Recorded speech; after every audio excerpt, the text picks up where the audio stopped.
merci d'être avec nous, députée Ensemble pour la République des Hauts-de-Seine, ancienne porte-parole du gouvernement. Bon, vous avez l'avantage d'avoir l'expérience de cette fonction, et puis celle d'être membre d'un parti qui visiblement a l'air particulièrement remonté contre ce qu'a dit Sophie Primas. J'accueille Ludovic Vigogne avec plaisir, journaliste politique à la Tribune dimanche. Bonsoir, et Marion Mourgue est toujours avec nous pour planter le décor. Écoutons donc ces propos de la porte-parole du gouvernement qui ont mis le feu aux poudres. Écoutez.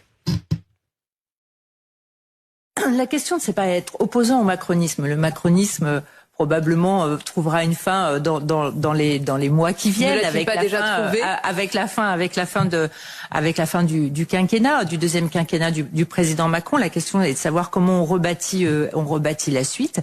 Voilà pour ses propos. Florilège de quelques réactions. Aurore Berger, sa collègue ministre, donc certainement pas, ni maintenant, ni dans quelques mois, ni dans 2 ans. Et l'article 8 de la Constitution a par ailleurs permis au président de nous nommer au gouvernement. Voilà, c'est sympa l'ambiance au Conseil des ministres. Pour Renaissance, des propos qui, je cite, n'ont pas lieu d'être. Alors, pour préciser tout cela, il paraît que la porte-parole du gouvernement a exprimé sa maladresse à Gabriel Attal. Il n'empêche, Prisca Thévenot, est-ce que vous pardonnez ces propos tenus? Le macronisme, c'est bientôt terminé? Non, mais je pense que ce qu'il faut rappeler peut-être, c'est que il n'est pas demandé à Sophie Primas de devenir macroniste. En revanche, on attend un peu de respect. Un peu de respect quand on sait qu'on est issu d'une famille politique qui a fait 4,8% aux dernières présidentielles et que malgré tout, on se retrouve aux responsabilités et à de hautes responsabilités importantes. Non, je parle de respect, vraiment. Donc elle a manqué de respect. Et ben oui, je le trouve profondément. C'est précisément le macronisme qui permet d'être dans ce dépassement politique, dans cet élargissement, et qui permet de mettre aux responsabilités des personnes qui, a priori, n'auraient pas dû l'être au travers du suffrage universel direct, et qui le sont parce que nous sommes dans une démarche de coalition. Oui. Pourquoi? Pour une stabilité. Et de venir dire cette phrase, d'autant plus en étant porte-parole du gouvernement, elle engage, de ce fait, l'entièreté du gouvernement dans cette prise de position. D'où les réactions immédiates de certain nombre de ministres. Vous avez Renaud Muselier, président de la région Sud, qui a dit qu'elle ne pouvait pas rester dans ses fonctions, et elle a été retweetée, enfin le tweet de Renaud Muselier a été retweeté, pardonnez-moi, je vais éternuer, par le parti Renaissance. Est-ce qu'elle peut rester porte-parole du gouvernement? Écoutez, je sais pas à moi de le dire, moi je pense que... C'est la question que je vous pose. Donc, en fait, il faut juste qu'elle se rappelle qu'elle est porte-parole du gouvernement. Et c'est peut-être ça le sujet. Quand on est porte-parole du gouvernement, le moi, je n'existe pas. Elle porte la parole de l'entièreté de ses collègues, et elle doit faire la différence entre la Sophie Primas qui est militante les Républicains et la ministre qu'elle est au sein d'une coalition gouvernementale. Et moi, je le disais tout simplement tout à l'heure, on était aux questions au gouvernement. Si Sophie Primas est assise au banc des ministres et qu'elle peut continuer à rester assise au banc des ministres, ce que honnêtement, je suis pas en train de venir contredire, c'est parce que derrière, elle a un large socle de députés qui sont pas tous LR, et d'ailleurs qui sont presque pas tous LR, parce que la majorité sont Ensemble pour la République et donc des macronistes. Ludovic Non, mais vous vous rendez compte du ridicule dans lequel on est. Vous êtes en train de patauger pour expliquer une proposition de loi qui n'a ni queue ni tête. Et heureusement, il y a encore quelques voix dans la Macronie, contrairement à ce qu'on dit, qui ont un peu de raison. Je cite la sénatrice centriste, Nathalie Goulet, qui s'est élevée contre cette proposition de loi en disant mais qu'est-ce qu'on va faire? On va aller contrôler les jeunes filles dans la rue pour savoir est-ce qu'elles sont contraintes ou pas contraintes, quel âge elles ont. Vous allez faire quoi ensuite? Vous allez Monsieur Lefebvre, Monsieur Lefebvre, arrêtez de couper les gens. Soyez calme. Écoutez des arguments. Oui, mais les débats, c'est s'écouter. Quelles sont vos propositions, Monsieur Pikman, alors? C'est important. Par exemple, vous voyez, la manière dont c'est présenté, c'est comme si on voulait préserver la jeunesse. C'est quoi le budget en moins pour l'éducation nationale, Monsieur Lefebvre? Si, ça. Si. Allez, il va jusqu'au bout. Attendez, finisse sa proposition. 95 millions d'euros en moins pour le budget de la jeunesse. 65 millions d'euros en moins pour la vie associative. 0 € pour la protection de l'enfance. Vous voyez, donc si vous voulez vraiment lutter contre le fait que des enfants seraient soi-disant contraints par leurs parents, eh bien, mettez des moyens publics, mettez des services publics. Ce que vous avez fait depuis 2017, c'est tout le contraire. Donc, vous êtes un hypocrite et vous vous servez avec votre camp des musulmans pour régler vos problèmes de conflits internes, et c'est particulièrement, désolé de le dire, mais particulièrement dégueulasse. Et finalement, et regardez le ridicule. Vous avez Monsieur Odoul qui vous court après tellement vous êtes à l'extrême droite désormais. Moi, désolé, moi, je comprends le fond de votre pensée. Oui. Je voudrais comprendre le fond de votre Sur le fond, ce qu'il dit, est-ce qu'il n'a pas tort de dire qu'un tel déchaînement de violence à Gaza, ça génère en retour de la violence? C'est terrible de dire ça. C'est terrible. Non, c'est terrible. C'est terrible, mais est-ce que c'est pas ce qui se passe? Non, parce que c'est terrible, parce que ça légitime les choses. Ce qui se passe à Gaza ne peut en aucun cas, sous aucune exception, légitimer. Non, mais c'est pas légitimer. Oui, mais encore une fois, il y a cette petite musique. Il y a cette petite musique dans les propos d'Éric Coquerel ou dans les propos de l'extrême gauche en général ou de certaines parties de la classe politique en France et dans le monde, pas uniquement en France. Quelle classe politique? En France aussi. Je parle de LFI. Mais alors justement, est-ce que vous ciblez uniquement LFI? Parce que j'aimerais qu'on écoute ensemble le chef de la diplomatie israélienne qui dit que certains pays européens, dont la France, seraient responsables d'une incitation à la haine d'Israël. Et là, il parle pas spécifiquement de la France insoumise. Les Israéliens, ils se font en Israël. Donc il est toujours difficile de voir cette stigmatisation d'une démocratie. Donc on peut pas critiquer la politique de Benyamin Netanyahou. Bien sûr qu'on peut la. Je l'ai dit tout à l'heure. On peut la critiquer. Alors en même temps, vous dites on peut pas dire que ce que fait une démocratie c'est pas bien. Comme on peut critiquer toute démocratie dans le monde, en se rappelant toujours une chose qu'on oublie, qu'on n'a pas dit depuis le début de cet échange, c'est que cette guerre a commencé le 7 octobre par le pogrom du Hamas. Absolument. Le Hamas aujourd'hui dépose les armes, libère des otages détenus depuis 16 ou 17 mois maintenant. La guerre s'arrête demain. Mais la guerre s'arrête demain. Les victimes de la guerre, que ce soit en Israël, il y en a eu, il y en a parmi les soldats israéliens, et les victimes de la guerre à Gaza sont loin d'être uniquement des combattants du Hamas. Bien sûr. Alors, asseoir une situation de stabilité et de pérennité de la région. Mais pour lutter contre les amalgames et éviter qu'on associe les Juifs à la politique de Benyamin Netanyahou, ne serait pas-il bon que les institutions juives aussi soient plus claires là-dessus, que vous preniez la parole pour condamner ce qui se passe en ce moment à Gaza? Elles le sont. Vous condamnez en ce moment la guerre qui est menée par Benyamin Netanyahou à Gaza? On a toujours dit et écrit que chaque victime, et notamment les victimes civiles et palestiniennes, sont une tragédie. Il n'y a aucun doute là-dessus. Aucun doute là-dessus. Simplement. Et il n'y a pas de mais.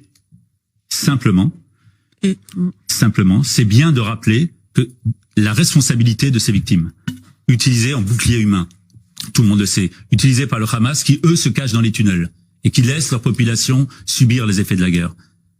Donc, que le Hamas libère sa population, les Gazaouis, que le Hamas pose les armes, libère des otages, la guerre s'arrête. Enfin, le blocus humanitaire et les bombes, en l'occurrence, c'est pas le Hamas qui envoie les bombes, et c'est pas le Hamas qui empêchait de rentrer l'aide alimentaire. Les bombes, malheureusement, c'est un nom, c'est la guerre. Mais attendez, une seconde. Vous vous rendez compte que nous, on entend ça. On entend le mot génocide. Pour nous, ça signifie 6 millions de morts. Ça signifie une population qui faisait 17 millions de personnes, qui passe à 11 millions de personnes et qui vient de retrouver 17 millions de personnes à Gaza. C'est dramatique. Des enfants meurent, des hommes meurent. Le Hamas a mis tout son peuple en bouclier humain, et on sait que et même Israël sait que cette histoire-là est irrésolvable d'une certaine manière. Mais le peuple palestinien, c'est 450 000 personnes dans les années 50. Ils sont aujourd'hui 5 millions. Tout va bien. Enfin, je veux dire, on n'est pas dans, il n'y a pas 6 millions de morts comme il y a eu dans les camps. Il n'y a pas eu 2 millions de morts comme ce qui est un génocide comme il y a eu au Rwanda. Il n'y a pas 1 million de morts comme l'ont subi les Arméniens. Pas sûr que dire on parle pas de la même chose. Tout va bien en parlant de Gaza soit totalement approprié. Je dis pas que tout va bien. C'est ce que vous nous avez dit. C'est ce que j'ai dit, mais tout va bien par rapport au camp de la mort. On peut pas comparer. C'est un peu comparable. Déjà, on peut pas utiliser le même vocabulaire pour Auschwitz et pour Gaza. J'aimerais rappeler qu'il y a quelques jours, on a fêté l'anniversaire de la Nakba. La Nakba, c'est le départ forcé de 750 000 Palestiniens, le massacre de 15 000 Palestiniens, enfants compris. Donc vous citez un chiffre de population, par exemple, qui date des années 50. Donc aussi, d'une certaine manière, vous omettez aussi le départ forcé et l'exil forcé de centaines de milliers de Palestiniens qui, aujourd'hui, aimeraient avoir le retour. Vous dites que Israël aussi pourrait ou aimerait trouver une solution viable à ce qui se passe. Non, Israël revendique par Netanyahou, par Smotrich. Si les otages sont rendus, la guerre s'arrête. Non, c'est faux. Et vous le savez. Les otages, quelques jours après le 7 octobre, le Hamas a dit on veut une paix, on veut un cessez-le-feu en tout cas, on est prêt à rendre tous les otages. Le Hamas a réitéré cette proposition plusieurs fois. Et je ne suis pas en train de défendre le Hamas. Je suis en train de dire, Je suis encore en train de dire des choses factuelles. Le Hamas a toujours proposé de rendre tous les otages. Mais le génocide israélien, la disparition de l'État d'Israël, mais la disparition de l'État d'Israël, elle est écrite dans la charte du Hamas. Attendez, parce que on peut pas laisser dire sur notre plateau des choses qui sont totalement fausses. Vous pouvez pas dire annoncer ça, dire que c'est factuel, c'est faux. Non, c'est faux. Non, c'est faux, pardon, c'est faux. Le Hamas n'a jamais dit je rends tous les otages et tout s'arrête et c'est en échange d'un cessez-le-feu, puisque dans le même moment, Israël bombarde. Mais il y a eu des cessez-le-feu. Il y a eu des cessez-le-feu. Et pendant le cessez-le-feu, Israël a continué à tuer. Non, il y a eu des cessez-le-feu et tous les otages ont pas été rendus. Israël a respecté le cessez-le-feu. Et la grande majorité des otages ont été tués dans des bombardements israéliens. Vous ne parlez jamais des roquettes qui ont été envoyées aussi sur Israël, qui continuent à être envoyées depuis le Yémen maintenant. Pourquoi vous en parlez jamais? Des roquettes envoyées sur Israël? Oui, depuis le Yémen. Moi, je suis venu pour parler de la Palestine, de Gaza. Donc ça n'a rien à voir. Non, mais en fait, ce qui est en train de se passer, c'est quand même assez fou. Au début, on vous invite pour un assassinat à Washington, et vous faites finalement. D'un côté, on a pour parler de Gaza. Une armada de guerre de dernière technologie financée par les États-Unis, par l'Europe, par son accord, par exemple, avec Israël, qu'il est justement en train de réfléchir à mettre en pause. Et qui finance le Hamas? Des armes de dernière technologie. Qui finance le Hamas? Le Hamas peut être financé par d'autres pays, bien par sûr. Qui? Mais vous voyez bien que les moyens militaires par qui? De ces organisations-là ne sont pas les mêmes que les moyens militaires d'Israël. Qui finance le Hamas? Le Hamas est financé en partie par l'Iran et financé par d'autres pays, mais là n'est pas la question. Nous finançons. La question est que faisons-nous en France? Comment nous mobiliser pour que cela cesse, pour que des centaines de milliers de personnes arrêtent de mourir? Ça passe tout le monde souhaite la fin de la guerre, ça c'est évident. Par l'arrêt des ventes d'armes, ça passe par la fin de l'accord UE-Israël, ça passe par des sanctions économiques, des sanctions militaires. Israël et contre le Hamas, qu'est-ce que vous faites? Pouvoir se financer pour. Alors, parce que c'est le Hamas qui a déclenché cette guerre? Non. C'est pas le Hamas qui a déclenché la guerre, le 7 octobre? Alors le 7 octobre, moi je condamne tous les crimes contre l'humanité. Non mais est-ce que c'est le Hamas qui a déclenché la guerre le 7 octobre? Je condamne tous les crimes contre l'humanité qui ont été commis. Mais vous répondez jamais à la question. Est-ce que c'est le Hamas qui a déclenché la guerre le 7 octobre? Essentialiste, j'ai vu M. Bayrou qui faisait la même déclaration. Non, mais parlez pas de François Bayrou. Non, mais vous pouvez me répondre oui ou non. Est-ce que c'est le Hamas? J'ai bien le droit de contextualiser vos questions. Oui ou non, elles ne sont pas possibles. Est-ce que le Hamas a déclenché la guerre le 7 octobre? Elle est simple, ma question. Alors, ma réponse sera, toujours, on essaye de répondre oui, non. Là, ce n'est pas le sujet. Ah bon? Là, avec ce qui se passe depuis plus d'un an, on essaye justement d'essentialiser tout ce qui se passe depuis plus d'un an et demi avec le génocide aux attentats du 7 octobre. Ce qui se passe aujourd'hui découle d'un processus. D'accord, mais est-ce que le 7 octobre, la guerre a été déclenchée par le Hamas? La guerre n'a pas été déclenchée par le Hamas. Le 7 octobre fait partie d'un accélérateur qui a permis aussi à Israël de justifier le génocide. C'est quelque chose. Vous vous rendez compte que vous êtes en train d'importer en France une espèce de logique complètement folle qui conduit à l'assassinat de juifs ici? Est-ce que vous en rendez compte? Vous avez déjà été, est-ce que vous avez déjà été dans les territoires? Non. Moi, j'y étais. J'ai essayé de faire avec mon ami, avec un de mes amis, du financement, en fait, des territoires, de faire la paix là-bas. J'étais à Ramallah, j'étais à Hébron, j'étais côté arabe, et comme, voilà. Donc, arrêtez de jouer avec ce conflit. Parce que ce conflit, vous êtes en train de l'importer en France, dans un pays qui est en train d'exploser. Aujourd'hui, vous dites qu'Israël n'est pas responsable du génocide. C'est ce que vous avez dit dans votre propos. Je dis que ce n'est pas un génocide, je dis que c'est des actes de guerre et que c'est des actes dramatiques et graves, évidemment. Et que peut-être qu'il va falloir penser à changer de gouvernement israélien. Ça, je n'ai pas de problème. Eh bien, qu'on fasse des élections. Thierry Arnaud. Ce qui est terrible, c'est que